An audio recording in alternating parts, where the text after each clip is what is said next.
Have you ever been in love? Yes. Yeah, that kind of fucked me up, man. So the first girl that I was in love with, Jessa, she's actually in the book. She was kind of a fucking train wreck to date. And because of that, I think it kind of like made me want to just make it so that Draw I first couldn't be blood? hurt. Well, basically just make it set up a situation where I couldn't be hurt by women, And so my solution to that was I would have so many fucking women around that they would be interchangeable like a pair of socks, and I wouldn't ever be in that situation. So I think it was like part of a defense mechanism, I think a little bit, because I was like so in love with this chick. And she basically cheated on you or something, was unfaithful or left or She had a drinking problem. So every time she would fucking drink, she would just like do dumb shit. We would get into arguments, and then she would promise me that she wasn't going to drink again. And it was like kind of like that cycle. And then she wanted to move to LA to become famous and like pursue her modeling career. And at the time I was making like millions of dollars playing poker. And so it was like an insult to me that she wanted me to like follow her to LA so she could pursue modeling. I don't know. The whole thing was like kind of a joke, and I didn't take her career seriously, and she held it against me. And I don't know. We butted heads a lot, but in the end, I like fucking Gatsby'd her ass. I like moved to LA, became so fucking famous that she couldn't ignore me, and like she had to hear about my right. fucking game on photo Right. shoots, and I was Well, fucking you all her obviously friends. fixed her wagon, but would you say back then would you say she broke your heart back then? Yeah, for sure. I mean, it was definitely like I was like head over heels in love with this girl. She was super smart. She was funny. We connected. I could hang out with her weeks at a time. I never got sick of her. She had like all these great traits that was almost like needle in a haystack to replicate. And so that kept me in the relationship longer than I probably should have, because I like really wanted to make it work. Like, dude, How long are you two or together? 3 years. We were in like 2 or 3 years, and like towards the end, we were still having sex like 3 times a day. So it was like it was a strong connection. Did during when after that? So obviously you sure fucking showed her. By the way, did she ever call you, Yeah, man. Dan? We still talk occasionally. I mean, I think she's pretty salty about it. I mean, I definitely like. I was like a fucking 6-year-old. I just like had to have the fucking last win. And I definitely showed her. Did she ever show up to one of your parties and you wouldn't let her in? No, man. I think she was like so traumatized by the whole situation, because she actually told me I put this in the book when I took her to the White House Correspondents' Dinner. She was telling me about a modeling shoot that she was on, where the guy like basically said to her like, oh, do it a little bit more sexy, like Dan Bilzerian style. And she just like music stop, like, wait, what the fuck did you just say? And he's like, oh, you don't know who that is? Let me show you his Instagram. Oh And fucking it's like, God Almighty! bro, I can just see like the fucking steam coming out of her ears as she was telling me this story. So And she just like, if you were the therapist, he'd say, "Dan, you're cured." At that moment. oh man, I won that Do battle, you, but it Wait, was. so okay, so on some level, it wasn't just your love of pussy, because I love pussy as much as you. I mean, I fucking love pussy and ass, by the way. I just don't like fat ankles, but I just fucking love beautiful girls. I'm public about that. I know some guys love thicker girls. There's nothing wrong with that. Just me personally, They can have my them. yeah, that's not my taste, but there's nothing wrong with them. Just for me, right?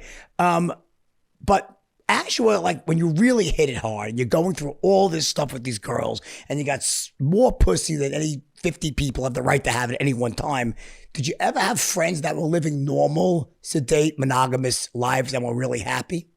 Yeah, actually a decent amount of them, and so it was always strange, when their wives would be like, oh, you want to go over to Dan's house? What's going to happen there? It's like, so I had buddies that were married or were in serious relationships. And it was actually good to have them, because when I had my single friends over, they just like really like almost would implode. It was like sensory overload. You got girls running around in lingerie, their fucking tits out, like crazy shit.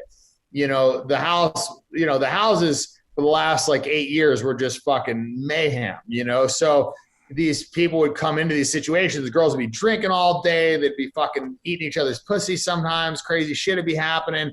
Or like, there'd just be a girl that was like mad at me, or I wasn't giving her attention, and so she'd like, sometimes they'd fuck my friends or try to fuck my friends to like get back at me. A lot of times I'd like tell them to fuck my friends. Like, it was kind of crazy. Like, my one buddy, Clarence, in the book, I got him so much fucking pussy. I mean, he would be sleeping and I would just like, and a girl would like want to hook up with me, but I would be like with another girl. I'd be like, oh, you got to fuck Bill first, you know, or whatever. And these girls, you know, they would go in there and just like slap their fucking tits on the guy's face. And it was just, it was funny, man. It was crazy, man, what they'd be willing to do for the chance to fuck me. You know, it was almost like I wanted to see it too. Yeah, well, that's a whole other topic I want to talk about. I guess what I'm driving at though is, did you ever feel like, you know what, I got all this stuff, but I might just rather be in love with one woman. I think that might make me happier. Have you arrived at that point now, or no? Or at any point have you been there? Yeah, I think it's like a roller coaster, you know, like after you go hard for a period of time, you know, usually it's like, for me, it's 2 to 3 years. I get to a point where I'm just like, fuck, like I need a fucking break, you know, like I need some like connection. I need some time off. I need to spend more time with my guy friends. Like, this is just like too much, you know, stimulus, whatever. And so I will do it. You know, I'll go in relationships. Like, I dated Sophia for a year. I have relationships in there. It's usually like I go hard for fucking 2-3 years and then a year relationship. And then I'm like back on the fucking saddle. And that's why I'm like in kind of a weird spot right now, is because it's like, man, every time I've like got back in the saddle, I like went fucking way harder than the last time, you know? And it's kind of like, now I just broke up with a girl of like almost 2 years. And I'm kind of like in this transitory period of like, do I just fucking go balls to the wall again? Do I just like take some time to chill the fuck out? Like, do I focus more on business? I'm just like kind of feeling out where I want to go. And it's like, it could go really bad or it could go, you know, maybe in a good direction. Could you ever see yourself with, you know, having one woman, getting married and having children and raising a family?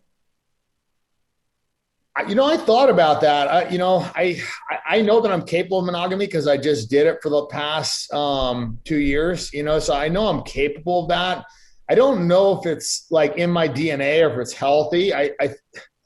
It's just hard to not get tired of fucking the same girl for, you know, a crazy period of time. So I don't know. But at the same time, I also don't think it's healthy for the girl if you're out there fucking a bunch of other girls and she's sitting home, you know, like wondering about it. I've like put a girl through that before where she like knowingly was like, she was I know, like, friends, it's very tough though. I know. Yeah, but it's very hard to be sustainable like that, you know? It usually backfires. Yeah. Very difficult. Is. So it's like, do you make the sacrifice for the woman and for the trust and for the kids? You know, I think that's, you know, a respectable thing. And I think it's a lot easier for most people than it would be in somebody, you know, you're in my position, right? Where we have like so many options all the time. Because I think it's like, if that's not in your face, you don't really think about it. Like when I was writing my book, I didn't really feel like I was missing out on a ton of pussy because I was just like so focused on the book and I wasn't around a bunch of fucking girls the whole time.